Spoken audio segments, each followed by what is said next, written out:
How many people were here to yesterday's panel? Part one. Okay, so part two, 2012. So I'm going to have Sean introduce everybody, and then I'll have everybody give their own introduction. But I have one question. From yesterday's panel, first person raised their hand. What did you get out of it? Okay, so this one's going to be much better.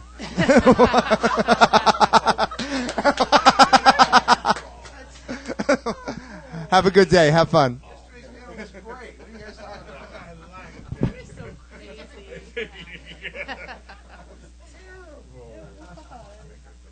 Mark Becker, head jerk of the New Life Expo, right there.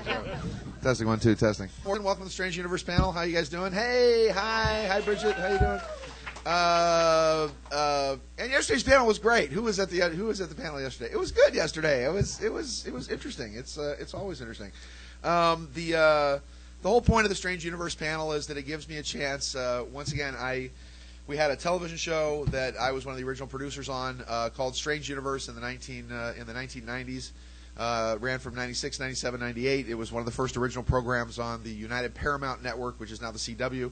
Had a radio show called Strange Universe where we just dealt with a lot of different topics, and it was a national radio show that was competing with Coast to Coast for a period of time, and it was an opportunity for me to be able to take people that I admired, that I enjoyed, whose company that I liked being in, to be able to present new ideas, new concepts, and just new stuff to people. So here she comes. So and you'll notice that the panel is full today because it's at 11 o'clock on Sunday, as opposed to nobody wants to get up at 10 o'clock on Saturday. So now we have all kinds of people here. So here she comes, Miss Jildanica. And so as everybody wanders in, as they wander in from their monasteries, from their mountaintops.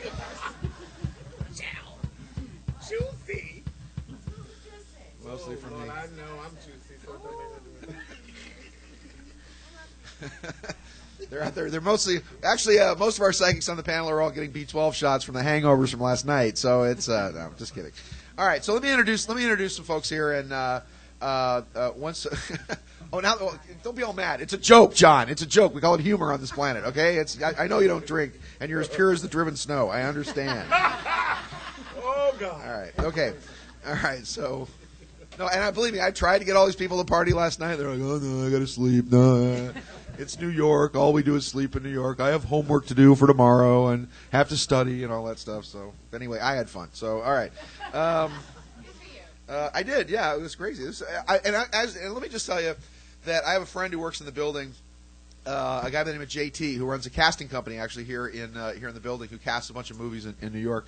And let me pay some compliments to you folks in New York City. First off, I love going out in New York City because people in New York City just love the party. I have never seen so many people dance in so many strange places. I mean, it's just you'll be standing in a bar, in the corner, and a song will come on, and two people just start busting out, just doing this, just a bunch of people having a conversation. Just, hey, yeah, I love this. It's Lady Gaga. I love paparazzi. On and on and on. And the other fun part about it too is that the thing I love about New York people is that, and do not take this the wrong way, having a good New York friend is like having like a really great dog. You know why? Because New York people will growl at you if they don't like you, bite you if they don't like you, but if they're your friend, they're your goddamn friend. That's what I could say. Not only will people from New York cover for you, they will help you bury the body, is all I can say. So and that's what's great about a person from New York, man. They just get up in anybody's face. What, are you messing with my friend here? What are you doing? You got to let my friend in this club? I tell you, I got a Glock 9 right here. What's up with you? So it's actually, maybe I run with a rougher crowd than you guys. So, all right, let me introduce. Let me just go along the line here and introduce some people. We do have some people that kind of have to. Have to go, actually, and they're busy. And in all fairness, they have lecture. Now you have a lecture, right, coming up at 12 o'clock. So we're just going to try to blend everybody in. And I'm sorry about having so many people here. This gentleman here. Let me just introduce this gentleman to my left here because you folks can see him. By the way, he looks does he look nice today? Look how nice he looks. He's in his Sunday go to meeting clothes today. So anyway, let me just start at the let me just start at the end here. This is a gentleman who's become a great staple on the Strange Universe panel. He's one of the hardest working psychics actually here at the show. He's actually you're not originally from California, but I know you're moving. You're going to be in California, and you're moving to. Actually, I was originally from California. Originally from California, and I know you're moving down to a little bit further down to my neighborhood because he's in the process of moving to the Santa Barbara, Santa Ynez. Actually, you're going to be in Port Hueneme, which is we have an area just over the hill from Los Angeles called Oxnard, and there's two really nice, as in yes, bull testicle, yes, Oxnard, and there's the really nice Port Beach part of Oxnard called Port Hueneme, and there's the really crummy onion field part of Oxnard where the LAPD bury people. So it's I want to find some of those nightclubs that you go to. some of those crazy places. So anyway, he works with earth spirits, he works with gnomes, he works with all the amazing creatures from Middle Earth, if you will. Let me introduce a fantastic psychic who is just working nonstop here, Mr. Christian. There he is. There he is.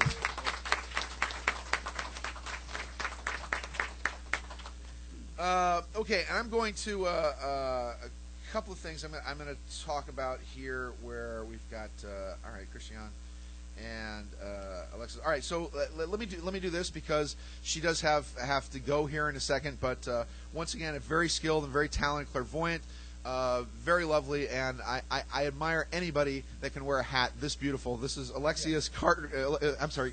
Susan. I'm sorry, Susan. So, Susan, actually take the microphone for a second, please, because I know you have to go here for a minute. I don't mean to put you on the spot, but why don't you stand up for me.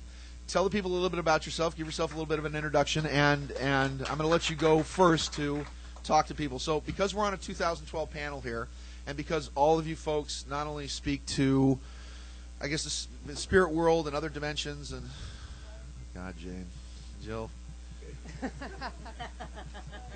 Usually when Jill's phone goes off, it's the Pussycat Dolls as her ringtone, you know. Undo my buttons, baby, undo my buttons, but it's not today. Okay. Thank you, dear. Tell them we're not here. All right, anyway, so let me ask you, once again, the kind of the topic of the panel here, not to put you on the spot, is, once again, we're talking about 2012. There's a big movie coming out in November about 2012, about, you know, it's that hopefully is not going to scare everybody with disaster and all the other things that are going on. But the reason we have people on this panel is because you have a tendency to kind of see around a few corners, if you will. So your impressions, you know, a little bit in the future, a little bit right now as to what people need to know right this minute, but maybe a little bit of a projection of what you see coming down the pipe. Well, definitely throughout this time, particularly... You got to hold the microphone real close because it's not... Particularly leading up to 2012, we're going to be experiencing a lot of emotional clearing, emotional chaos, and particularly within the system, because we are seeing a process of the system breaking down.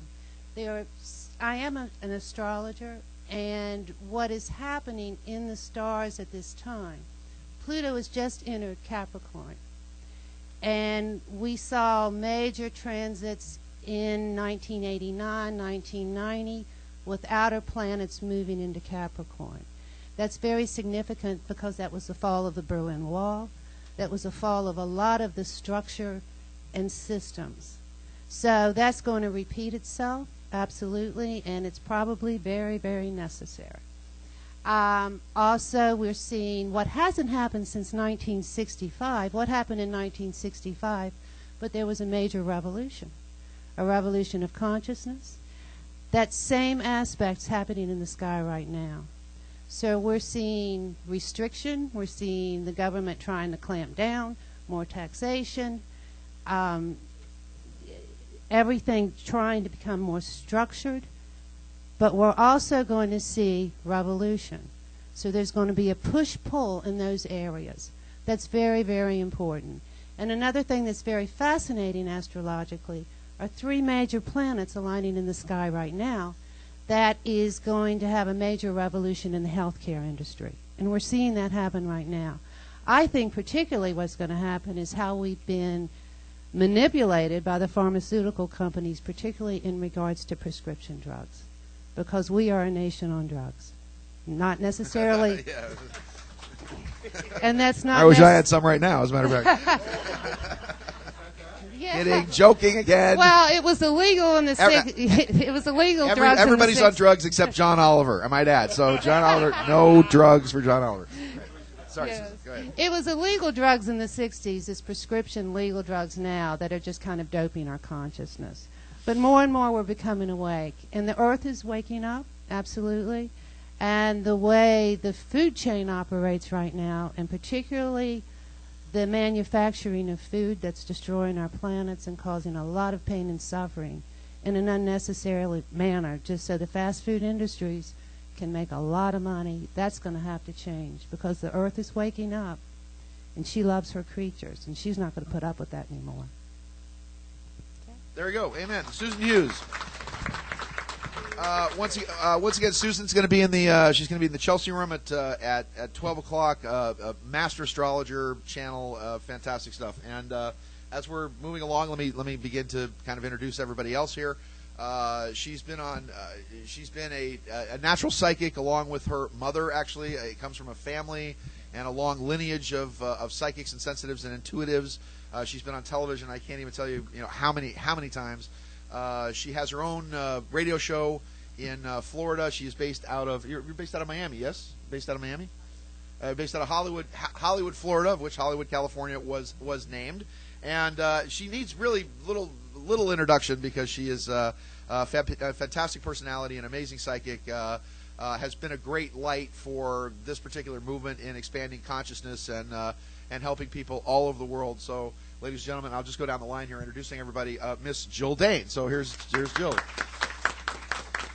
Next, hold on, Jill. We're going to let everybody talk in just a second. So, next one up, let me just introduce everybody. You've probably once again seen him on television in the program. It's Psychic Detective. Yes, was the show you were on?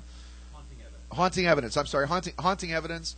And again, as a person who talks to spirits, as a person who speaks to the dead, he has helped police departments solve crimes all across the country. He is a star of stage, screen, of television, of radio. He's a snappy dresser, a handsome man, and a heck of a dancer, Mr. John Oliver, ladies and gentlemen, who has been drug-free always. And has never in his life been naked. So, all right. So now, all right. The next person I'd like to introduce has been a close personal friend of mine. She has a fantastic story that I think we should actually make a movie about. She went to the University of Tennessee. Did Tennessee win yesterday? By the way, did UT win? Okay, University of Tennessee took all our coaches, Lane Kiffin from USC, which I think was kind of fun. USC won yesterday, fight on. I don't know if you saw the USC Notre Dame game, any of you guys, but we won by a touchdown in the last minute. And the great thing about Notre Dame is that everybody else calls it the luck of the Irish, but most people just call it cheating.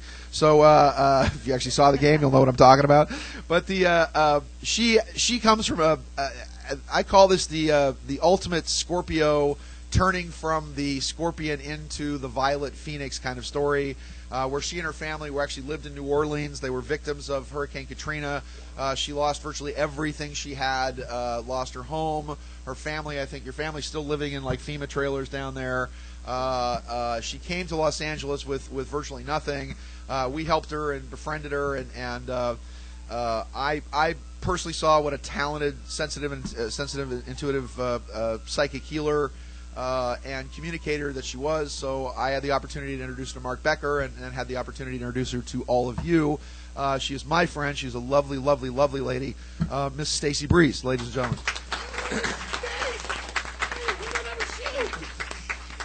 Our next guest is a new person on the panel. We kind of haze our rookies just a little bit, but it's she is a trans channel. She's actually giving a talk or a lecture. Oh, your lecture was Saturday. Do you have a lecture today? Do you have any lectures or workshops whatsoever today? But you have a booth here, yes? Yes. Okay. She does something that's called transference healing, and transference healing has to do with a trans channel of spirit and energy to help heal, to help communicate with the other side. And so it is our new guest in the Strange Universe panel. Please welcome Alexis Cartwright.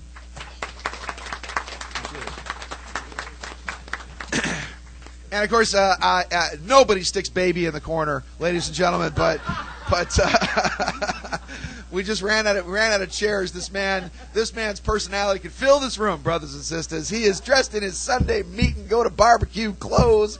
I am telling you, he is the Ayatollah of spiritual rock and roller. He is the Clarence to my Bruce Springsteen. He is the Batman to my Robin. He is a man of spirit, a man of power, a man to whom Barack Obama says, "Ooh, you is cool, brother," and someone who, once again, has literally rubbed elbows with presidents, popes, prime ministers. He is the man who said to George Bush, "What you talking about? What the hell you doing? You stop that with that war, you bad George Bush." He is the earthquaking, air conditioning, shaking, cake baking, earthquaking, ladies and gentlemen. He is my brother. He is the James Brown of the spiritual movement, brothers and sisters. He is the Godfather of true soul, ladies and gentlemen. Reverend James Capers, ladies and gentlemen. I'm buying this cake. I'm buying this cake so I can play it over and over. We'll put some music behind it, little production value. So, okay. Once again, starting at this end here, and then I've got everybody introduced. If you want to pass the microphone down here for just a second. Actually, let me ask you one more question, Susan, because I know you have to go here. Here's what's kind of interesting. I think it's very. I went to last summer. I was at Exeter College at Oxford, and I took their summer school program for my master's in astrology. So when I was there, I was with all the big head people, which you know, Robert Hand and Bernadette Brady, and some very interesting people there.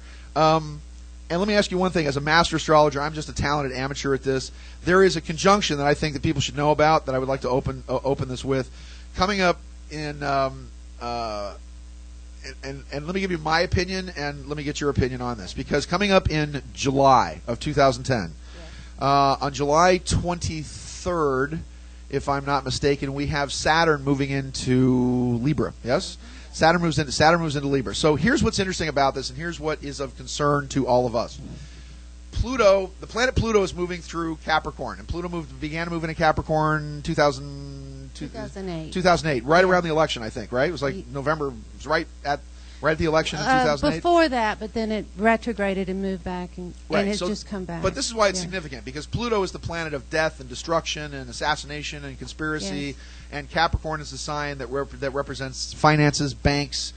Destruction of finances, banks represents the skeleton, if you will. Yes. And so the interesting part about this is that everybody's talking about what's called the Grand Square. And from what my research is, and this is what I want to ask your opinion on, coming up in July, we have this square. When you understand squares in astrology, it means everything's just kind of ripped apart from the middle. Pluto in Capricorn. Last time Pluto was in Capricorn was the American Revolution, 1760 to about 1780 or so, which means it got down to basically just getting guns and kicking the British out of here. So when Pluto is there and you have the square happening of Saturn now moving into Libra, with the square of, please help me if I get this right, Uranus is now moving into Aries, yes? It will be moving into Aries. And Jupiter into Aries. If you take the chart of the United States, the Sibley chart of the United States for 4 p.m. to 6 p.m. of July 4th of 1776, and then if you take three charts, if you take Ben Bernanke, the Federal Reserve Chairman, Robert Gates, the Secretary of Defense, and this is where I had a big debate with the astrology people, because there's two charts for Barack Obama. Right. People are using Barack Obama's Hawaii chart, and I did the chart for Barack Obama for Mombasa, Kenya. And once again, I ain't hating, I'm just stating. I'm just telling you that if you do that chart, it comes out a whole different way, which is kind of interesting. But if you plug those charts into the U.S., into the Grand Square, it looks to me as though there's either revolution or complete destruction of the military-industrial complex, the executive branch, and the financial system coming up sometime in July. So I just was hoping you might comment on that. Very likely at the end of 2010, we're going to see a really strong financial meltdown. Do you know what form it's going to take with the planets? I mean, is it just well, the banks it is the Pluto or square Saturn. Okay, but see, Pluto going into Capricorn itself means a breakdown in the system. You know, it's a transformation. It's not necessarily destruction, because Uranus kind of changes everything, takes everything away. That's going to be a little bit later.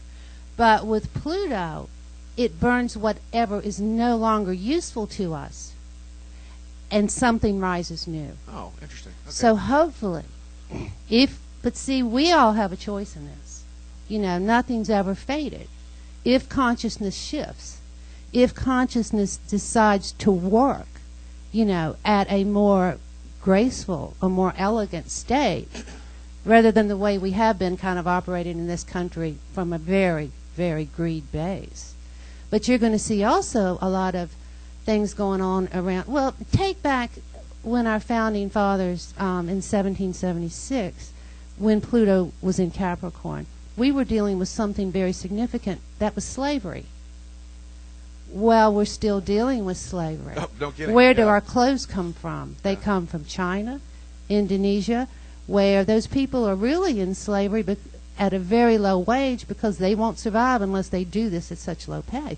Or our food, you know, the migrant workers from Mexico. Right. So we're still really dealing with slavery. You're going to see that start to break down. But what's scary in this nation, we don't know how to do those things anymore.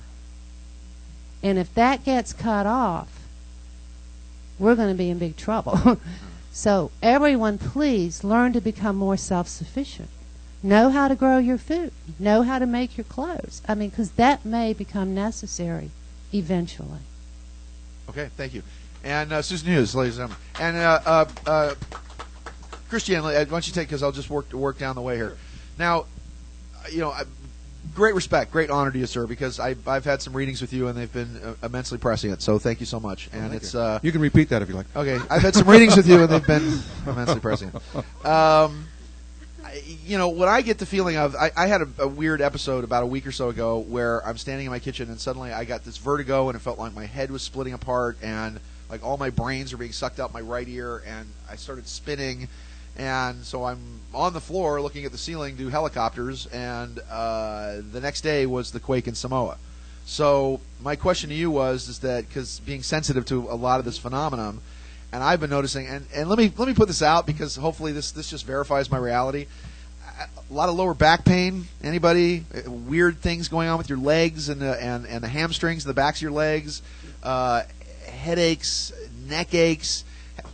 And not just the usual wintry kind of stuff. I literally think, you know, because I'm in California, and in California we live on a crystal matrix, if you will. It's all quartz crystal and gold and whatever else. And being sensitive to the phenomenon, you work with earth spirits. You work with with the kingdoms of angels and the plant kingdom trees and whatever. I mean, it seems like the earth is just screaming right now. So give me some impressions from that world as to what's going on at the moment. Right, there's a couple takes now. Remember, we are approaching 2012. Yes. So the Earth is actually changing due to the magnetic forces and pressure within the Earth. Externally, the magnetic fields outside, the matrix, the meridians are all changing. We're entering a period of change. Everybody's known that time has sped up recently, right? Hands. There you go. Okay. So you're all experiencing that change already. We live by the various forces that affect us. And that's why when 2012 actually has this alignment and these shifts occur, and it could be magnetic or it could be a polar flip. There's also alignment effect with the planets when they actually do a push and pull on the Earth. And there's the sun's blocking the center of the galaxy. And after about 12 minutes, suddenly we feel the full effect, which is where God puts his hand into the mix and actually starts changing consciousness for us. But we react to those fields and those forces, that push and that pull. And so as that changes, that's how we change our consciousness. And that's usually like a 26,000-year cycle. Now, the nature spirits, the gnomes, the leprechauns, elves, fairies, of which there's like 6,000 types actually, have been here since day one, which is, 4.5 billion years ago. Slowly, carefully building the whole thing up. Minerals, scents and flowers, and actually they came through in waves of kingdoms to prepare the world for us. But they are builders of form, and that's how we get gold, silver, copper, iron, all those minerals. So they follow sort of a blueprint. Now, that blueprint follows consciousness. So as the 2012 year approaches, we have to change consciousness. So the Earth has to change also. And this is why it's a necessity that we do have some of these things that we're calling catastrophes. We need those things so that the Earth actually changes, the conditions, the forces, as I mentioned.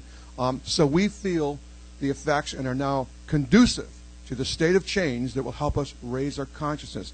But that's what the Mayan calendar is about. That's what all the ancient wisdom was speaking to. It wasn't just the Mayans. You know, in Egypt, they had the same calendar concept, still referenced the date 2012, as did the Sumerians. We're all talking about this phase that occurs every 26,000 years. Interesting, by the way, we're actually 26,000 years away, light years from the center of the galaxy, too. Interesting. And so we're going through a change, which I call a race, a change of races, although some people call that ages. And we're reaching the midpoint. We're not reaching the end of anything like the calendar is often stated as being, the end of something. The ancients have always said we have to get to this midpoint that's occurring in 2012, and that's when the consciousness will change. It means that we've reached the level of greatest density in humanity. It's like life spirals. I've used this diagram before. Life moves from a consciousness that's high down to a density level, then back up again. At 2012, we've crossed that midpoint. And that's what they were trying to say. We're going to cross that midpoint, and then consciousness will start going upwards. But we are still actually in this age. We're not through with this one yet. Okay? Okay. Thank you. All right. Thank you very much. Pass it on down. Jill, if you want to pass the microphone down there. You okay? What? You awake now? You all right? You okay? Pick on me. You're down in Florida, yes? Yes. And again, Florida. We don't have crystals in Florida. Yeah, I was going to say when you think of metaphysics and We mass have rocks. consciousness and Yes. you know, the higher New Age, everybody always thinks of Florida. You ever notice? So That's where everyone comes, is Florida. they all come from Florida. Usually, it's sort of like God's waiting room. It's a wonderful place. Yeah. But I'm from Jersey. You know, but you're originally from Jersey. So, your impression once again. Let me, you know, you talk to the spirit world. You're in the trenches speaking to people every day. You're on the radio. You're doing readings. We have a TV show coming out. Fantastic. Yay. Promote the TV show and let me know. Just give me some have 3 other information on what's episodes. coming down. What's coming down the pipe? What's coming out of the what pipe? are people I'm feeling in the right Globe now? magazine every week. You can pick up the horoscope I do every week. And we have a TV show that's going to be amazing. It's me, myself. I picked 3 other special people in Florida to be on the show. One's Deidre. Her name's Deidre Abrani. Another one is Tia Crystal. She's into meditation and healing. And another one is an amazing astrologer. Her name is Terry Nazon. And we're having a show. I don't want to say the name yet, but I can't say the name. Okay, I can't jinx all right. it yet. I can't jinx it. Watch for Jill Dane's show. Watch okay. for the Jill Dane show. The Jill Dane But- show, starring me, myself, and But I. it's going to be on a major TV network. You'll all hear about it because it's going to be on commercials and everything. But we did the signings and everything else, and it's already in the works. Congratulations, fantastic. And we're going to bring Sean on the show. Oh shucks, I And don't we're know. going to bring Mike James, Never and I'm going to mind. bring everyone on here on Wonderful. the show. We're going to have a boot camp. You are a river to your people, Jane. Thank you so much, Jill. Now again, is the 2012 shift and what you're The seeing Maya from the calendar spirit ran out world? of ink. That's what happened. Your what? I'm sorry. Your calendar ran out of ink. Okay, give us your impressions on what's going on right now and what people need most to know. No, first of all, I mean, with everyone getting... I was joking. Okay. It's a little early. I'm trying to wake up. Okay. With everyone, you know, I believe in the power of prayer. That's one thing, and positive thinking. And the one thing is with 2012, and when you said about the manufacturers, I have a prediction out there that I put on television a year ago that we're going to be opening up our own manufacturers in the United States where we won't need China and we won't need these other places or sources. And slavery, I don't like that word so much. Okay, It's happening. That was Nobody a likes it, but it's happening. I know, but let's use a different type of word. That was a long time ago. That word. No, it's slavery. I don't know. I I don't what else to like tell you. that word. It's That's what they not do a in China nice and word. Indonesia. It's slavery. Unless you name it what it is, you can't stop it. Okay. I don't like the word. Okay. Okay. But anyways, we're going to be opening our own manufacturers in the United States where we won't need these sources in time. That's one prediction that's going to be amazing. And another thing is by 2012, if I could say with everybody, you know, there's a lot of positive things that are going to start to happen. And that's the truth. It's positive. It's not negative. Our finances for the U.S. is going to go up. Our real estate for the U.S. is going to go up. Gay rights, gay people that are the marriages, there's going to be marriages. Like last time I said, when we were on the panel, I said they're going to pass that in California. And they didn't. So they're going to. Okay, all right. They're going to. So I'm just saying that's where they will. They passed it when I was here. I said they were going to pass it, and 3 months later they did, and then they took it back, and they're going to take it back again. So that's a good note for for everyone on that, for them. But there's going to be positive things that are going to be happening, because you're going to start to see people, teachers, are going to get their jobs back. People that lost jobs. People that, these are predictions, people that were laid off, they're going to get rehired. You're going to see. The economy is going to rise. This is a prediction. The economy is going to rise. People will have jobs. Financially, we're going to start it's not going to all happen at once, but it's going to start happening. It's like a seed that's going to grow. So, with all the doom and gloom that I've been hearing in other places, start with what's going to be going to happen, what's positive thoughts that are going to happen. People that may not right now, that may not have their job that they were getting paid at one time, later on they'll have that job again, because gases will go down. Gas prices will go down again. I remember when I was here, what was it, 2 years ago, and I said gas prices are going to go sky high to like $3-4, and it was down at 2 something, and then all of a sudden a year later, Sean, you predicted that too, and it went up to $4. So you're going to start to see how things start to go down, food prices start to go down. I believe it's going to be a great change. That's me. There you go. Jill Dane, ladies and gentlemen, thank you so much. Stacey, why don't you pass that one over, John, if you want to take it.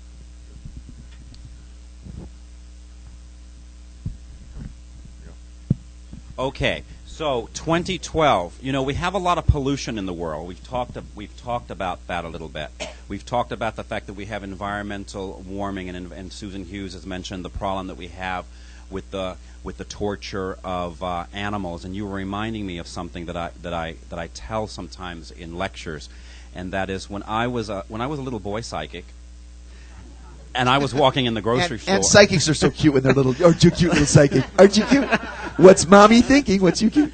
That's right. So I'm a little boy psychic walking in the grocery store with my mother, and one day we get close to the section where all the meat and all the chickens are, and I'm overcome with this impression of animals screaming with nobody coming to help them. Okay. Unfortunately, yes. That doesn't happen to me now. But because of that, later on, when I was 10 years old, I was the first person in my family to make myself become a vegetarian and eventually a vegan. So when Susan Hughes was talking about that, I thought that if we all want to do something right away, today, to help to clean up the planet, save an acre of rainforest a year, we could decide to make that choice for ourselves. I'm not telling you to do that, but look into it, okay? Look into it. That's something that you could do to actually right now help the planet, okay? And for me, that's always been a lot better than just doing white light meditations and wrapping the planet and bringing downloads down and expanding the DNA and so forth. So anyway. But the worst kind of pollution that we have, aside from all of this, the reason this happens, is we have human relationship pollution. Okay, human relationship pollution. And if you talk to the Mayans who are very much into the 2012 date, December the 20th, 2012, as being the last day of this particular humanity that we're in, according to the Mayans, and December the 21st, 2012, being the first day of the next humanity, we're looking at a progression of elements. I'm going to talk about elements a little bit later, but the Mayans feel that we're in our fourth humanity now, that we have humanity of fire, earth, air, and water, and we are in the water humanity currently, and when we get into the next cycle, we're going to go into the ether humanity. and that the ether humanity is not a polarity of either male or female, but a polarity of oneness. And I think that one of the keys for ourselves, indeed, because what are we going to do about the bank, really? I mean, we're going to surround Wall Street with white light. Okay, let's. Yeah, that'll help. Okay, that's going to help. But what we can do is address the aspect in our lives of the relationship between the male and the female. This is very, very important. And the harmonizing of those relationships in our lives, which means doing the work of forgiveness work, of doing the work of healing the male-female relationships in our own families, is the other thing that we can individually do to help to bring this new consciousness into the planet. I agree that we have a sea of chaos going on. I hear these astrological aspects that are very, very intense, and the Pluto going into Capricorn and Uranus going into Aries, and all of these things speak of chaos and destruction and so forth. However, that doesn't have to be in your universe, because while the rest of the world and all of the other planets are going crazy and everybody else is in a turmoil, that's why we're here gathered in a place like this today, because you have a choice within the potential chaos to be the exception.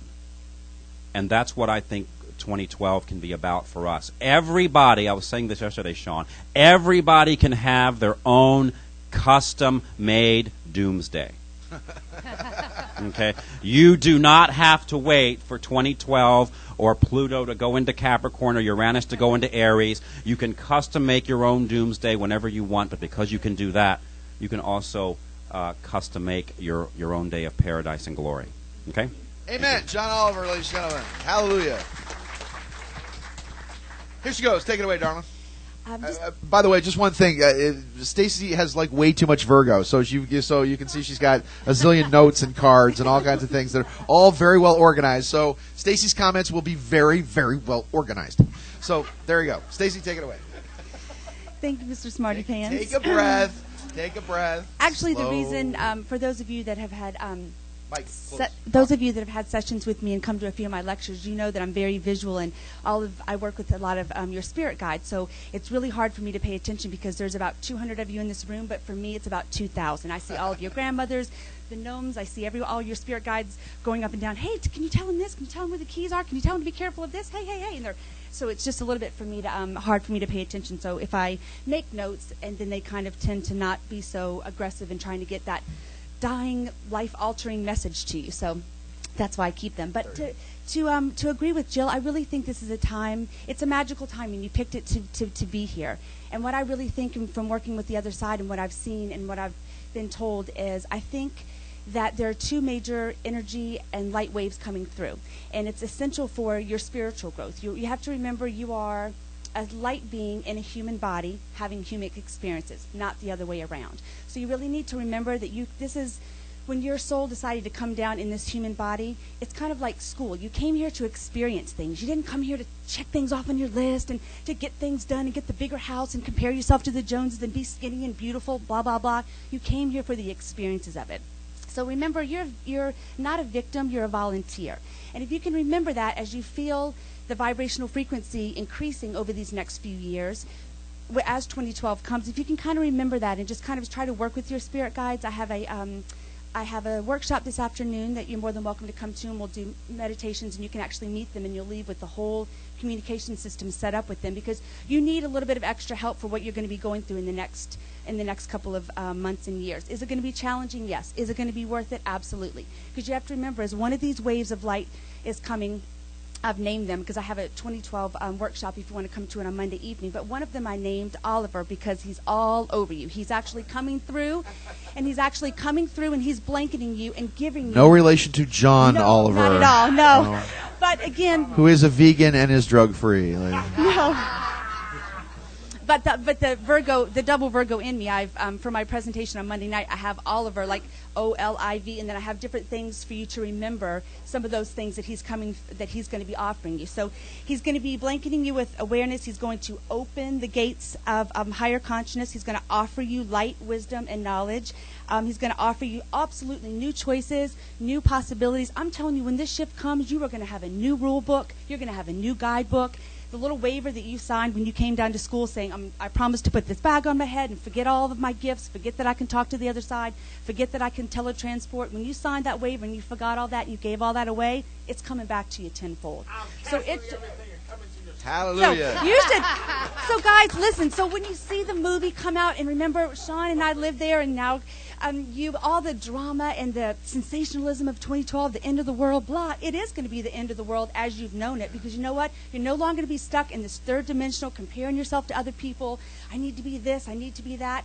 Life, I got my, I lost this, I lost that. It's going to be gone. You're moving now. A lot of you are playing in the third dimension, fourth dimension box. So a lot of you are kind of, the blinders are coming a little bit off, and then they come back on. So you're thinking, wow, there really is something to this manifesting thing. So you're kind of floating into the fourth dimension, and when this shift comes, you're going to be in the fifth dimension, and you're going to have access to anything that's possible. Any gift, any psychic gift, any manifesting, you're going to have anything and everything that you want. So just remember, it's a really good time, like Jill said, to let go of your stuff, let go of all the negativity, let go of all the, my childhood sucked, my parents are awful. We all have had that, but you signed on for it to make you the person that you are today. So remember, one of these waves of light are coming in and giving you that awareness, giving you the, wow, this isn't working for me anymore. I want this and I want this. So work with your spirit guides, tell them what you want, tell them how you want it, when you want it, and just sit back and let it come to you. Don't worry about how. You just tell them what you want and let them do their job and let them give it to you.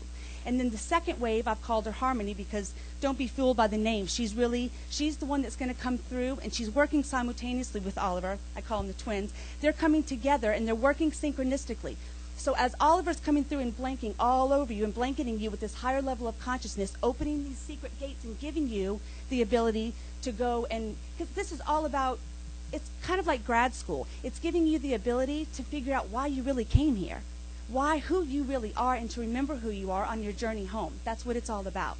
So if you can remember everything that doesn't serve you, the second wave Harmony is coming through, and she's dissipating everything. Anything that's the people in your life that aren't in your highest and best good, that aren't from the white light, that don't have your best interest in their good, they're going to be gone. So that's why you see a lot of the 401ks leaving, the houses, the jobs, because they don't serve you. They're not who you are.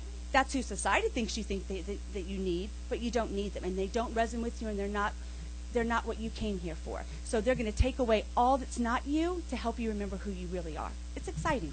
Let's get a hallelujah. Wow. Stacy Breeze. And by the way, let me point one thing out from Stacy being my personal friend. Stacy, ladies and gentlemen, literally walks the walk. It doesn't just talk the talk. And by the way, Susan Hughes, she's speaking in the Chelsea Room at 12 o'clock. Big hand for Susan Hughes. Thank you so much. Thank you. Our apologies for the scheduling mix-up there a little bit. So thank you so much, Susan. Fantastic astrologer. And Susan, by the way, your website is JupiterRising7 at AOL.com. Or that's your email, yes? So you can contact Susan Hughes at JupiterRising7 at AOL.com. Thank you so much.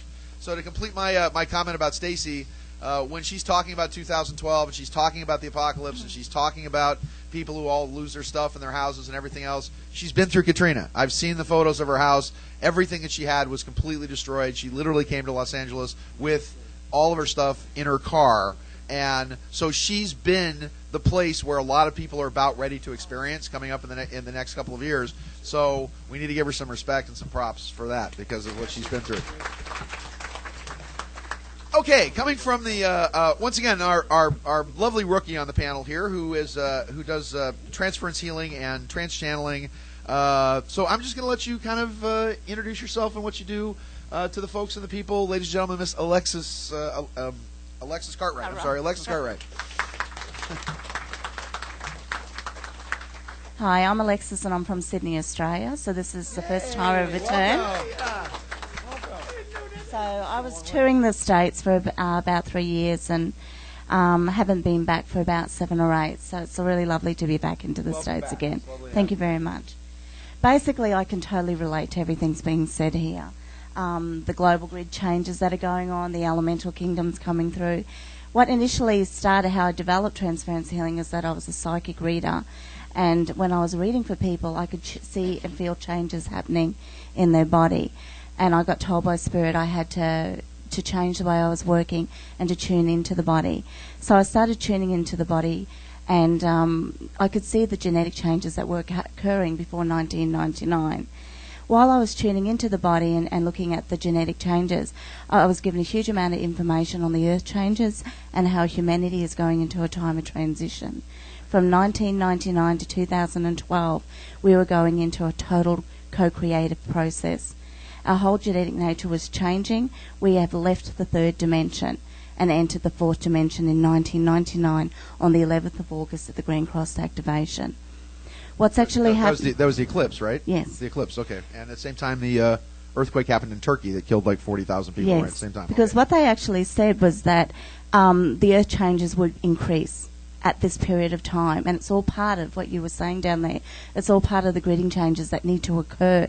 That whole global grid matrix is what sustains our whole etheric body. And as it changes, it's shifting in frequency, and it's creating what we call the electromagnetic field. So what's actually happening now is that we're evolving from a third-dimensional body, which is called an atom body, into the atom cadmium body, which is a fifth-dimensional body. Atom cadmium. Okay, all right, sorry. So the atom cadmium body basically is that your divine being, your divine self is being reborn again. Your physical mortality is embracing your divinity. Your body vibrationally is changing and it's heightening, your consciousness is heightening, and your light body is anchoring. The last time you had your light body anchored on Earth was at the time of Atlantis. So you're co-creating your divinity right at this time. Everything that's happening on the planet right now, the electromagnetic changes of the grid, is changing the whole dynamics of your whole system. You're evolving and co-creating, and you're in the fourth dimension, which the Mayans call the time of no time. So you actually are in a non-physical dimension. Everything around you does not exist. Everything is changing rapidly. And all these earth changes and all these events and all these astrological alignments are to push us to make this shift internally and our consciousness to evolve. Come 2012, I believe everybody on the planet will have to have hit the fifth dimensional frequency. So your energy and your consciousness will be heightened into a fifth dimensional frequency. You will anchor completely your atom cadmium body, which is the anchoring of your light body. A lot of you have already anchored your light body. Your consciousness is already shifting more rapidly. Once you anchor your light body, your way of healing is much more effective. You can heal yourself so much more effectively because you've got more ether in your body. I totally related to what you were saying. We are becoming androgynous. Our masculine and feminine principle is we're balancing up. The goddess is returning. We are learning all of these sacred teachings of alchemy and healing and transformation. So transference has come through basically to support us to integrate our divinity, our light body, to allow this transition through. And the world is what you were saying there, the world is definitely in 2012 becoming a much better place. There you go. Alexis Cartwright, ladies and gentlemen. Alexis, do you have a booth here at the show? Yes, number 500, I think, at the stage. Okay. Yeah, the stage. Oh, it's up on the stage. Yeah, yes, of course. It's yeah. the big stage in the upper room that says Transference Healing on Yes, that's right. at the top of it. So she does not have a lecture today. I'm very sorry for the scheduling. We probably should have had you on the on the panel yesterday. But Alexis Cartwright, ladies and gentlemen. Thank you very much. The girls are there if you want to know more anyway. Thank you. There you go. So I know how shy and demure New Yorkers are, and I know how difficult it is to get you to express an opinion. So so if anybody always gets a laugh, who has a question? If we have questions for the panel, I know Bridget's just burning with a question. What was your question, Bridget? Oh, I'm sorry. He moved on me. Okay, so you are absolutely right. Thank you, Bridget. And James will get you that $20 he owes you. Go ahead, Reverend James. Take it away, brother. I'm so sorry. You moved on me. And Sean is my brother from another mother, Thank you as so you much. all know. Thank you so much. I truly, truly love him and honor him. Let's give Sean a clap, please. Come on. Give it up for him. Ah, gotcha. He's always making me blush. Thank you so much for coming out on my day. You know, my day is Sunday. That's why I got a tie and a suit on today and a white lovely. shirt. You look well, I was very trying handsome. to show my alpha male today. Very handsome. Since I always show my effeminate side. I am bowled over by your alphaness. I'm getting the vapors right now. Well, you know, it's good to have a balance of the male and the female, because that's where true power comes. Being able to balance the masculine with the effeminate energy. And for those of you who wonder, yes, I do like women. So if you ever wanted to know, I'm telling you, yes, I do. Go ahead and clap. Come on, come on, come on. That's a big surprise, ain't it? No one's ever asked us that question, James. Oh, please. Somebody asked me just yesterday.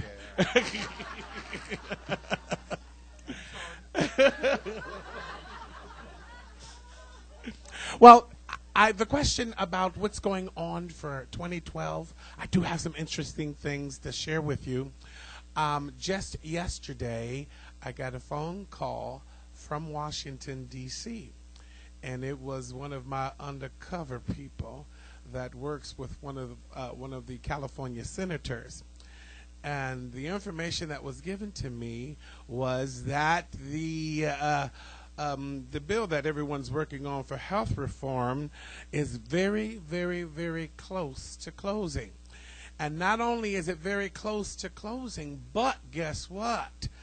It seems like Obama is getting his way, and that special part of that health bill seems like it's getting inside and it's finding its way.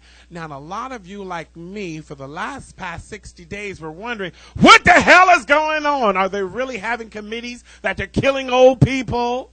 Or are they taking away Social Security? Are people's rights going to be violated? And come on, I have elderly parents too. And, elderly people in my family, and of course I'm concerned. I don't want their health rights taken away. Oh, boy, you're serious now, ain't you? We done hit that tone, didn't we? Health care reform, Sean. Is it good or bad? Well, the thing is that the Republican Party has been poisoning the pot. And they have spent up to date over $195 million to spoil the pot. And to spoil the pot means to give misinformation. No, you will not have a board of people going around saying, well, you're 90 or 86 years old, let's pull the plug. They don't get medication. That's a lie, and it's from the pit. And in addition to that, those people who really cannot afford health care are really going to get a good deal. Now, that came explicitly just yesterday from the White House. Isn't that wonderful? Let's give them a clap. Come on, give Obama a clap.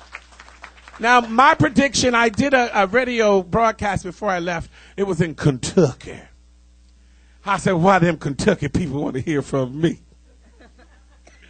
And then as I was on the radio station, they loved me so good. When I hung up the phone, they called me back and said, we've got to have you on again next week. Will you come back on next week? And all the reason why they had me back on last week, because I told them about, well, not to get off of health care reform, but I wanted to talk a little bit about Michael Jackson. And I got on the line. And we were talking. He's not dead. I saw him standing by those kids in the big hat. At the come on. Well, anyway, I was on the line talking about Michael Jackson. They said, can you tell us something that nobody else knew about Michael Jackson? And I said, sure. And they said, what's that? I said, did you know Michael Jackson was bald like Little Richard? And they said, Michael Jackson was bald? I said, yes. I said, matter of fact, you can look on his autopsy report that says that Michael Jackson was balding. They said, well, what about all that beautiful hair? I said, well, look at all that beautiful money. You can buy anything and slap on top of your head now, can't you? And the truth of the matter is, Michael was bald when he went. He was balding. And now back to health care reform.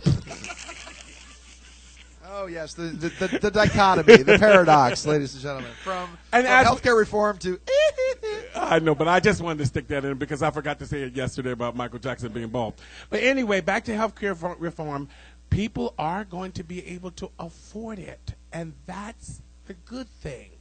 And there's going to be some rebuttals about it because there has been some types of new programs set through, especially in my state, in the state of California. And the state of California, people who are illegal aliens get health care reform. Matter of fact, people who are illegal aliens get that's more. why we're broke. It's why we're broke in California. They get more. They get more than people who are citizens. That's why we're $60 billion in the hole in California. Thank you so much. Yes, and that's the truth. As a matter of fact, if you're an illegal alien in the state of California, they give you a house, Section 8, food stamps, welfare, and they give you Medicare.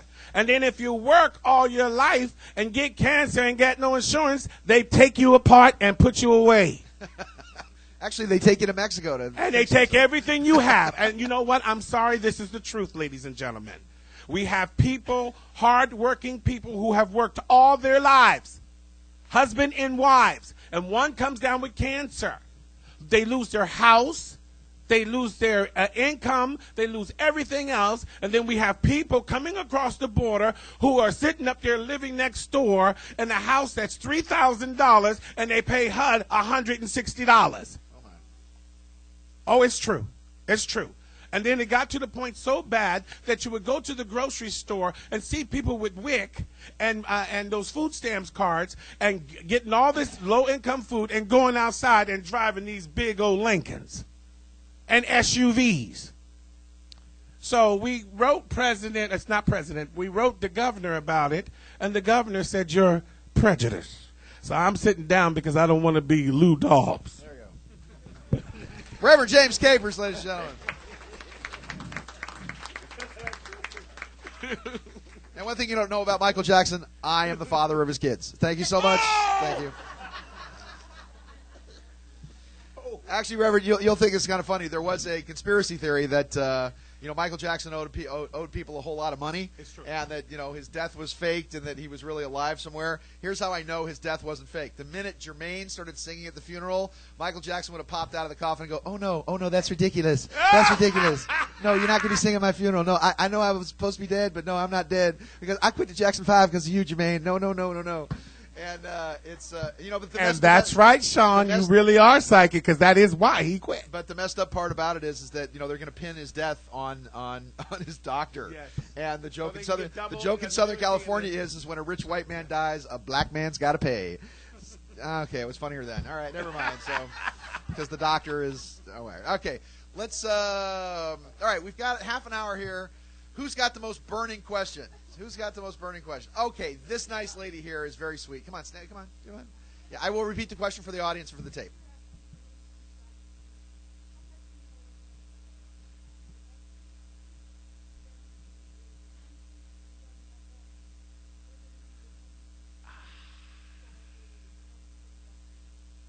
Okay, the question is, because I can barely hear, is whether or not in the healthcare bill, I didn't want to make this a political thing on healthcare, whether or not in the healthcare bill there was going to be a conscience clause for abortion for nurses and doctors. As far as I can see, there's not. So I don't know if you want to, if there's a comment on it, because... Well, I'm going to tell you, one of the reasons why healthcare could not close was because of that.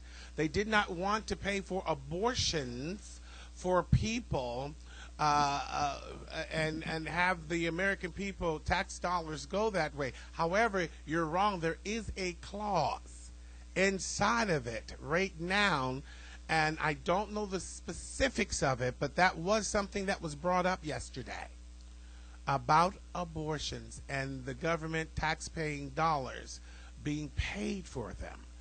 So also the challenge would be is that there's a large number of Catholic hospitals actually that would have their federal funding and any health care actually yanked if the Catholic hospitals refuse to perform DNCs or abortions or whatever else. And of course there's a lot of stuff on stem cell research going on out there. I personally do not think the current state of stem cell research with what they're doing works, whereas there is a form of stem cell research where they're actually now taking the blood from the person, spinning it down for the actual stem cells in the blood, and then re-injecting it into a damaged area, which is what they're doing with athletes now, which has a fantastic success rate, whereas the other stem cell stuff is just, I just think is a complete kind of scientific dead end. Okay, the gentleman in the red shirt there, the very handsome gentleman there. Yes, sir. It's nice to be here. It's nice to have you here. Thank you so much.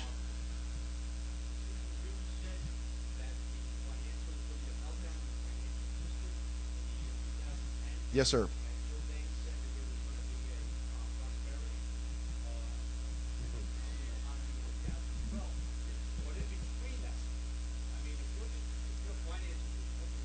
Yes. Okay, so the question is, how would you, on the one hand, this is a financial question again. Understood. I mean, I have a theory on that, but I don't want to get off on it. You guys can hear what I have to say later on.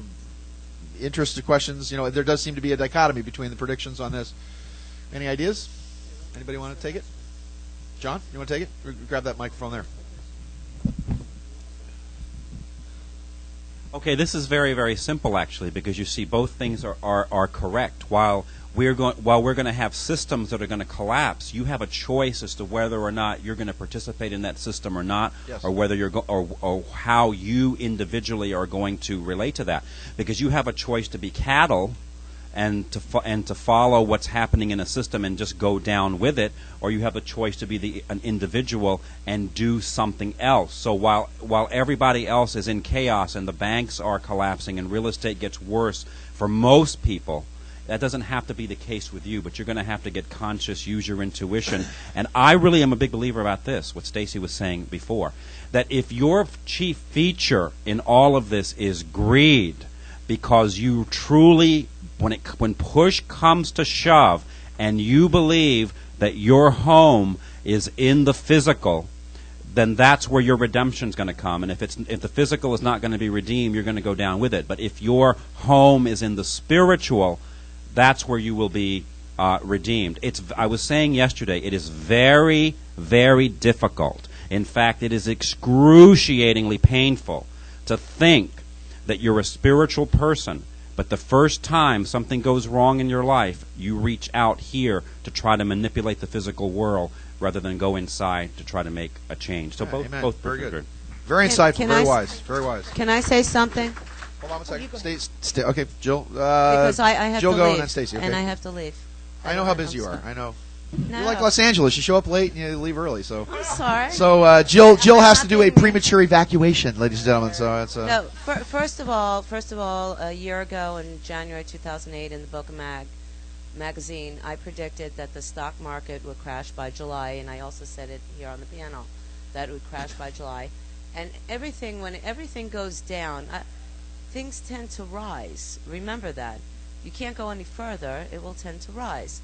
So with the stocks right now, they're going up, just like gold. When I said buy gold here, when we were all in the panel 2 years ago, buy gold. Well, where's gold today? It's all the way up, right? It rised. So with the stocks where it's down right now, people are going to be putting some money a little bit there. Not everybody's rich, not everybody's poor, and there's people that are middle class.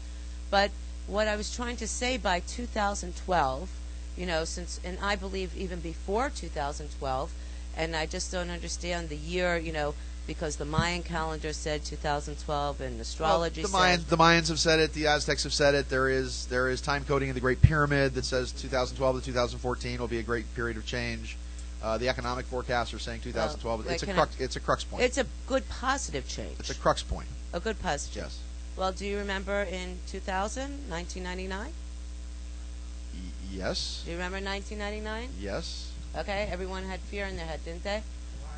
Right? Well, they had fear about, we talked about Y2K, but right. As I remember from being back that far, nobody on this panel, myself included, was saying that 2000 was going to be that big a deal. No, none of us. We did, by the way, in 1997, have a panel where we talked about Y2K, and we had some experts here, and I had concerns about Y2K, about it going on, but they spent almost $1 trillion to fix the problem. So there was enough consciousness about it to be able to actually fix your point. what was going on. There's your point. They fixed the problem. Do you understand? There's people out there that you don't even know in governments. I deal with White House people. I deal with all sorts of different people. There's people in the government fixing problems. You may not be hearing about it. You hear bad press all the time. You don't know these things because people put fear in your mind. Not them, other people, tabloids, things like that. But there are always people fixing things.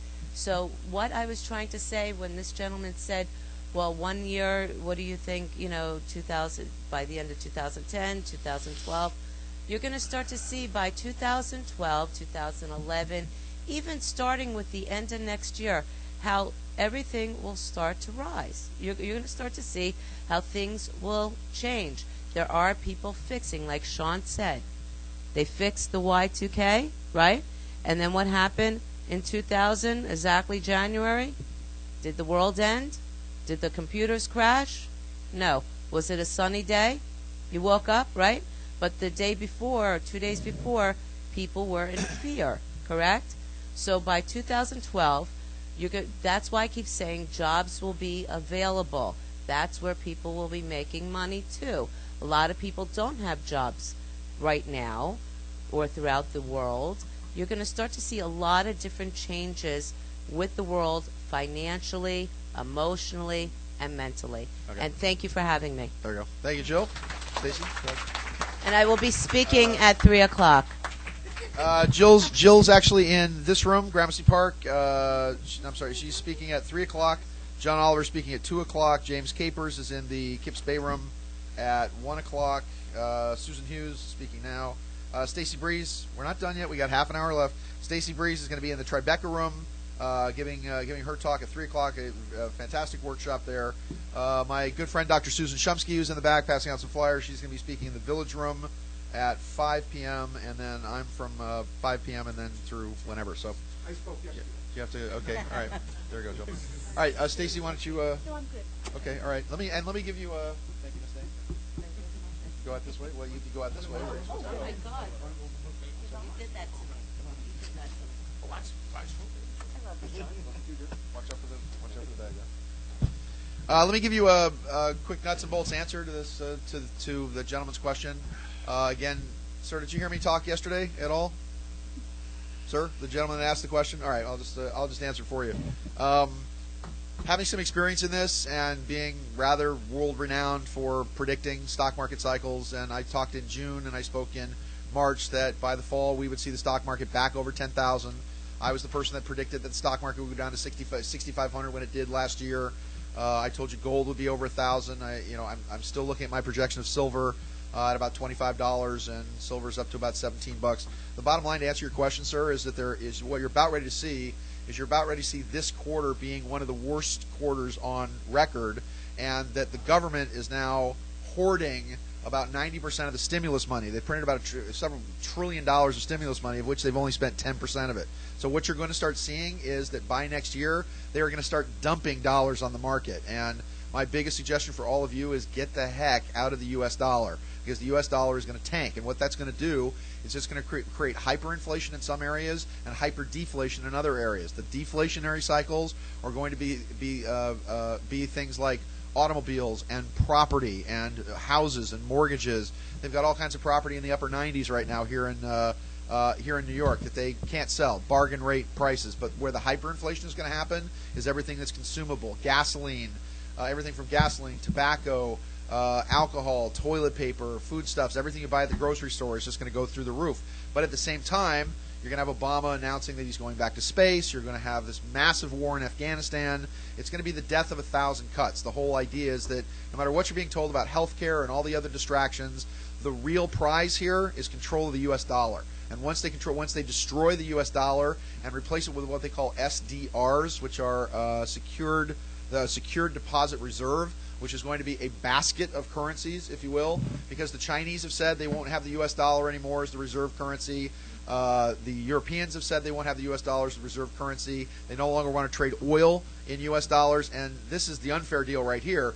We protect the oil supply lines of the world. Our military and your taxes make sure that oil gets from point A to point B, and now the rest of the world is telling us they're not going to trade in oil, and that's not going to fly with certain aspects of the government. So you're going to see, yes, you're going to see some prosperity next year. You will see, here's a prediction for you, you'll see the stock market back up to about 16,000 or so, actually a new record highs. And people will point to that and say, oh, this is the economic recovery. It's not. What they're doing is that they're tanking the dollar, and is gold really over 1,000? Is gold really more valuable, or is the dollar worth far less? And that's, in essence, what you're going to see over the next year as they dump trillions of dollars into the market. They will just be tossing money out of helicopters, but the bottom line is that you're going to be looking at hyperinflation and the eventual destruction of the economy of the United States. All they're looking to do is get through the 2010 election.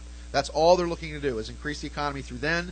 Then once the White House gets control of the census, then what you're going to see with revolution and revolt in Mexico, with literally millions of Mexicans pouring across the border, not as illegal aliens, but as refugees, they're going to call it. That's how they're going to bankrupt the system, control the census, and basically just breed any opposition out of existence by controlling the districting. So that's a whole other thing.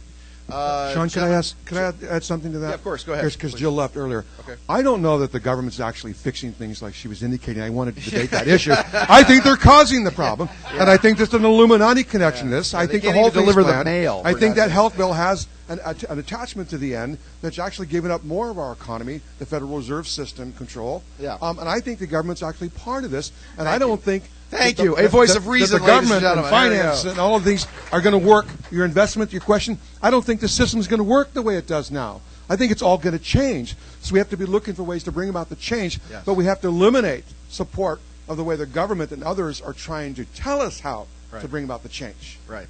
This might also, what Christian is talking about also, this may also lead into the breakup of the United States. I mean, as far as July goes, if you look at the astrological aspects, no matter how much overbearing, totalitarian, Orwellian control they try to impose, there is always, the biggest thing that they are afraid of is you, ladies and gentlemen, informed citizens. And the bottom line here is that if it breaks up, you're going to see communities actually issuing local currencies, issuing scrip, issuing in Hermosa Beach, where I live, in the 20s, we had scrip where the government printed money, where you could go out and do the local shops. You actually, the cool thing about where you're at here in New York is Manhattan could be an isolated economy, if you will. I mean, if Bloomberg came out, not that he would do this, but if somebody started actually issuing scrip for local neighborhoods where you could use it at the grocery store or whatever else, and then the government started using that same scrip for taxes, you may see that as an alternative to a refinance, for example, like for when New York went bankrupt. It was back in the late 70s or 80s, I think it was, when New York City went bankrupt. So, all right, yes, sir. A question in the back with the Yankees hat on. You guys beat my Angels, damn you Yankees. Yes, go ahead.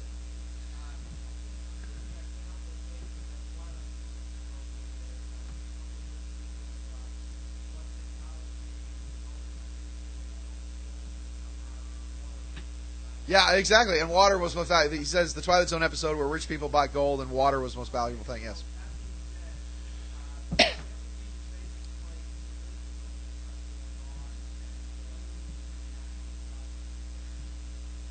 Where would be the safest place to live with all this going on in the natural catastrophes? Again, if you guys want to take that, my opinion is where you're at is, I mean, it's just there's no place that's really going to be safe from a lot of the government stuff that they're talking about. It's going to be what you create. So go ahead, Chris. Let me just introduce that. Sure. A lot of it depends on what the catastrophe is. If it's a gravitational field change, you could probably stay where you're at. But what if the Earth flips, a polar flip? Okay? In New York, the water may rise. That would probably mess up your day, I would think. Okay? Don't you think? Yeah, I mean, that wouldn't be good. Damn that Earth What if the flipped caldera yesterday? exploded in Yellowstone? You don't want to be around there or Las Vegas, right? So you got to try and track these things and figure out where you want to be. It's interesting that the governments are all building bases in Antarctica. Yes, okay? that is very odd. It's interesting that Australia, yeah. I might add, Australia near a place called Alice Springs and Pine Gap in Australia, massive underground cities in Australia because they think Australia is one of the most geological sound places on the planet. So there are trillions of dollars going into underground. And there is an Illuminati connection to all of this. And by the way, the Illuminati isn't necessarily in favor of Australia and New Zealand either. Yeah. Okay. So, Alexis, you have something to say. Thank you so much. You know, you What's the Americans opinion are from down so under well there, known love? for conspiracy theories. I tell you, I've had a wonderful time. Okay. It's at the end of the day, I totally relate to what you say. When I was channeling this new information about the light body coming through, I've been guided to go to many locations on the planet because I'm a gridder. I tune into the grid changes and I go there. And a lot of my graduates go there. And interesting, there's always an earthquake just before I get there or just after I leave. And when I looked up Edgar Cayce's theories, everywhere intuitively I've been guided to go are where it's meant to sink. I believe if your light body is activated and you'll hit the fifth dimension, you're healing the planet. You're creating a reality that's creating the next golden age. I totally get what you said. We're not meant to get into this fear, buy into it. If you're co-creating a fifth dimensional reality and not working a third dimensional reality, you're not going to live in the chaos. The chaos is going to go on around you. You could have two sheep in a field, and one decides to go off and eat the grass on the other side of the field, and then the field falls down, and the other one dies because intuitively you know not to be there. And I believe the earth is healing itself, and I believe economically I did predict the economic crash. And the thing is, I believe that was meant to happen because through that we've changed our consciousness. We don't want the suffering. We don't want the separation. We want to unify and support and heal the planet and each other. And we're all coming more into a state of oneness. So I really believe we just have to hold our light and be true to our faith and our belief system. And I don't say to Spirit, I'm not going to go to that grid line or that location and run energy because, it's unstable. I go there because I'm guided and I know Spirit will take care of me. If I don't go there, I'm not supporting the planet. So I feel that if you're connected to Spirit, you'll know where to be. Yeah. That's a wonderful sentiment, but I actually would say that all of it's true. There will be catastrophes. There will be change on the earth. And some of us will follow the path of raising our consciousness, but not everybody will be able to do that. Okay. All of this will probably occur. Right. We can't all just surround ourselves with the white light and think it's going to be great. The world has to change in order for us to have this rise in consciousness. Ooh, psychic fight. There's going to be positive and there's going to be negative. Okay. Okay. One thing on that. The fact is, the more you hold your light, the more you change the world around you. Bottom line. And so I do believe, yes, we're going to have the chaos, but those people who choose to be in the chaos are going to suffer and suffer and suffer until they make the shift. So they either leave the planet or they stay. I believe some of what you're saying, and I believe some of what you're saying. But the question was, is there a safe place that you feel that you can go in the world? I bought property in Deming, New Mexico, because that's where my spirit said go. Thank you. Tibet, Mount Hernon. Stacy Breeze, speak loudly and weigh in on this one. You touched a nerve there, you damn Yankee.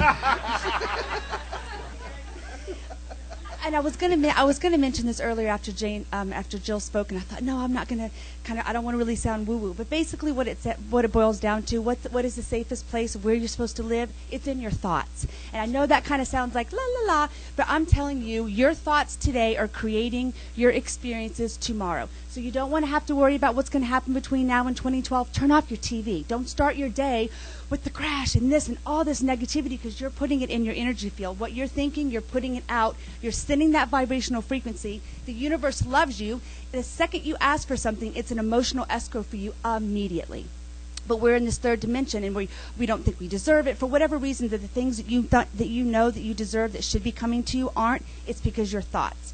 So what you need to do is you need to go to Louise Hayes, whatever some of the other, they have motivational cards. You need to stick them in your houses. I have them in my car. I have them in everywhere at my office, because the higher you can keep your vibrational frequency, the more you're going to manifest, and the more you're going to see what's available to you rather than being miserable, having negative people around you, having negative thoughts. You have negative thoughts, you're going to have negative experiences.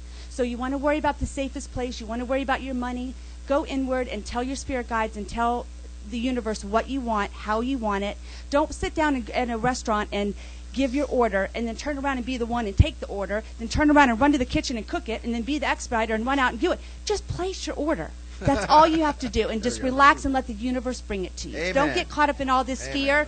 Put out there what you want and sit down and let it come to you. There you are. Stacy Breeze, there she is.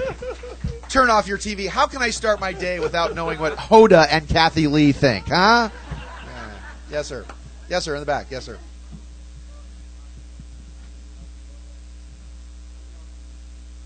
Thank you for being here, by the way. Thank you. Where are all the young folks that are coming in that should be concerned about this? We're all fighting for your future, sir. Seriously.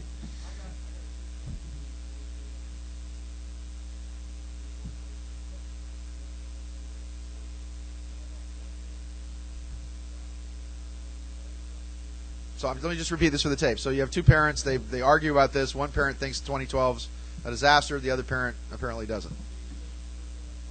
Sees that spiritual enlightenment will come. Yes. Okay. Yes. What exactly is the deal with 2012? We only have like 10 minutes left, so it's like I can't even talk about it. Okay.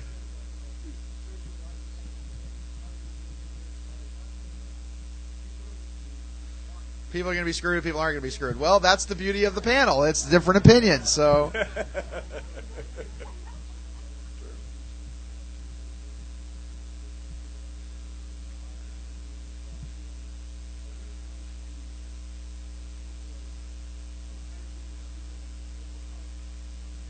Are we going to overcome the situation? Is that the question? Well, I think this is kind of a great thing to get everybody's opinion on, so we can, because we've only got about 7 minutes left here. If I can squeeze in one more question, I will. Great question, coming from the younger generation. Some of it. Starting again, it's all true. Hold on, Chris. If I can get you guys to answer his question and also give me your parting shot, because to go through everybody here, we've only got about 7 minutes left. Okay, so take it. All of what we're saying is true. There will be physical catastrophes. It's been recorded in the earth since the beginning of time. These things happen periodically every time consciousness changes. That's how we got from Lemurian to Atlantean and now to what we are now. There will be a consciousness change, which means there will be physical change. But yes, in the end, consciousness will prevail, those of us that reach out to a higher level of consciousness. But everybody won't. And that's why there's some of this controversy. That's why there's some of these 2012 conspiracy theories and other things going on. All of it applies. And actually, let me do this. Alexis, why don't you answer next, and we'll go back and forth here. So take the gentleman's question there. Look, I truly believe the internal changes that are happening with the gridding and the whole shift and the astrological events that are happening, internally we're being pushed to evolve. We're going to evolve into the fifth dimension.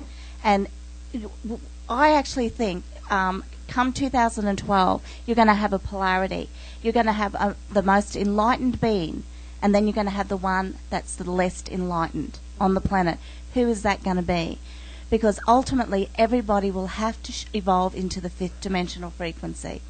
They will have to do it because it is predicted, and that's what the Mayans were talking about. We're going from a third to fifth dimension. We are in the time of no time. We're in a time of co-creation, and thank God we're evolving into a whole new world. And all of these dynamics playing out, what is it doing to you? You're clearing fear. You're changing. You're clearing and you're evolving. You have to do this to hit the fifth dimension, or how are you going to get there? It's a different reality in the way that you lived in the third dimension. So everything's going to change. And I feel it's all for the best. Amen. Stacy, you take it now. I'm going to be short and sweet. I'm just going to reiterate what I said earlier. I think that it's just think of this shift as a grad school. You've gone through what you've gone through. You had the childhood. You've had the heartbreaks, and you've had all of the catastrophes that you've had. Honor them and try to take those people that have done the horrible things and send them. You can't take all your junk with you when you go. When this shift happens, you've got to get rid of it. So take a little bit of time each day and kind of think about those people that you really just want to just give a good little smack to, and send some little, I know this sounds woo-woo again, send them a little unconditional love and thank them for doing their end of the deal, because everything that's happened between you and everyone on this planet is a contract. When someone comes into your energy field, you either are supposed to learn from them or they're supposed to learn from you. So just kind of keep that and get rid of the, oh, woe is me, I had a horrible childhood, I can't believe this happened. Get rid of it, because it's not going to serve you and you can't take it with you when you go. These waves are coming through. They're powerful to get rid of all the things that you're not. So be conscious of your thoughts, connect with your helpers on the other side, and know that this is all happening for you to remember who you are, why you came, and to enjoy your journey home. Hallelujah. John Oliver, take it, buddy. Okay, so everything that we can do to move ourselves, think ourselves, shock ourselves into waking up a little bit more, that's what's going to wake up the planet as a consciousness. So the planet will do what it does. If we all decide not to cooperate, not to wake up, not to be light beings, the planet will go on anyway. That's that great show on the History Channel that talks about life after people. The planet will heal itself. Whether we heal ourselves or not, that's going to be up to us. And both of your parents are correct, both of them. Before a baby is born, and as a baby it's born, it's painful, it hurts, blood comes out, stuff oozes out, but then the baby comes and everything is fine and wonderful. So they're both right. The baby is going to be born, and that's going to be a painful transformational process, because transformation can be painful. So please, everybody, whatever you can do to wake yourself up just a little bit more, that contributes to waking up the whole humanity so that we can do this. Amen. The birth is coming, and spirit and meditation is the Demerol, baby cakes. All right, take it away. Reverend James. Bring us home, buddy. I'm going to show you all how powerful I really am. I'm going to speak my word right now and say that in 2012, nothing will happen. Okay? Not only will I say that, but since it's Sunday, I'm going to do a 1-minute prayer. Can you bow your heads, please? God, there are many people who have much concern here in this place right now. And we're all coming before you, the power within the universe. You who sits up high and looks down low. We're going to ask that whatever the situation is for 2012, that your hand now be in it and move all the negativity to a side. And that each and every one of us here today shall be enlightened, move to the next level, and we shall be evolved into new creatures. And the world shall be happy, and there shall be great peace among us. Amen. Hallelujah. Hallelujah. There we go. And let me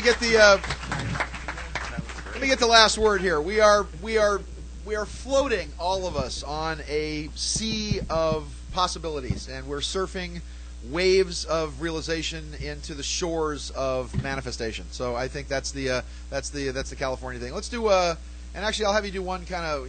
We'll do the California chant of ultimate happiness here for you in just a second. But let me just comment. Let me just make one comment here, because I got like 3 minutes to close. If you guys don't mind, to that gentleman right there. Thank you so much for coming here. I mean, we've been talking so long about, where are the young folks in this. So many people disrespect younger people because they're all, twittering and twatting each other and or whatever it is. Or, if you're, I mean, isn't a twit in England an idiot? Isn't that? But it's that you're all on your iPods and whatever else. And yet the young people that I've met have been deep, have been spiritual, have been very advanced. They talked about an energy coming in the 1930s, a wave of manifestation, the Christos literally coming in the clouds that changes our DNA, that shifts everything that's going on. And then in 1985, the Great Pyramid points to the beginning of the manifestation of what would be first the blue-ray children, and then the indigo children, and then the violet children that then come after that. It's all about a shift and change in the DNA. The fascinating thing about 2012 as a crux point is that, is anything going to happen? Is the Earth going to flip over? Who knows? No one can really say. You know why? Because all prophecy has basically become mute, because we have become co-creator gods with each other. And so what's happened with this is that we've moved through the Vedic age, where we applied knowledge and literally God walked among us, if you will. And then what happened was we began to create things in form, and then we started worshiping the things in the form, and then priests put themselves around the outside of this and occulted it, if you will, to show us that we could not create, so that they could control the choke points of energy and information. And what's happened now is that now, with the free flow of information, with the Library of Atlantis literally floating like the Age of Aquarius through the air on your laptops with infinite knowledge, literally at your fingertips, libraries that would make the Library of Alexandria pale in comparison, literally at your fingertips. Okay, yeah, it's Wikipedia, but it's still Wikipedia. It's still some kind of knowledge out there somewhere in the ethers. So the idea is you have more access to more knowledge, more wisdom, and more information than you ever have. The idea is to be able to discern information from wisdom, and to be able to take discernment, and to be able to use that two-edged sword that pierces the soul asunder, if you will, to understand the discernment of that and find out what's true and what isn't. Who knows? Because the bottom line is, what's true and what isn't is only true in your heart. And for whatever all these people say, and whatever all these experts say, what I always say is my litmus test for what goes on with people is the Christ empowered you. The Christos brings the energy of God to make sure it manifests within you.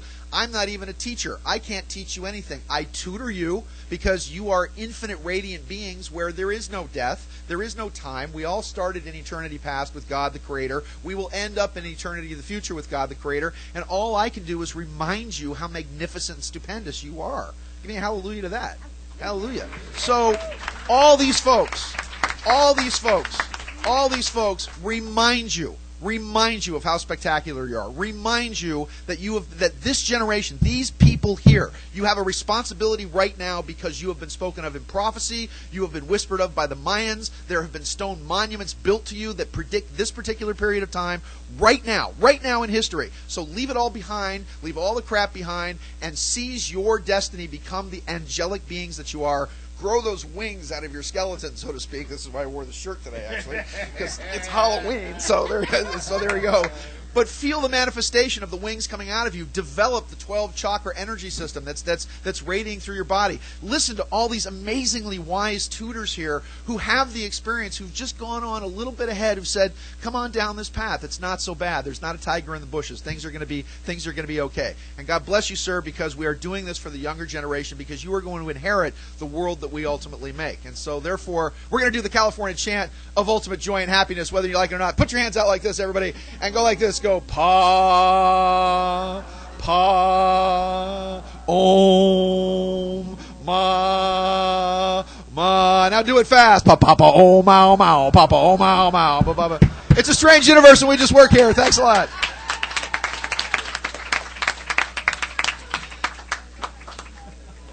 Okay, baby.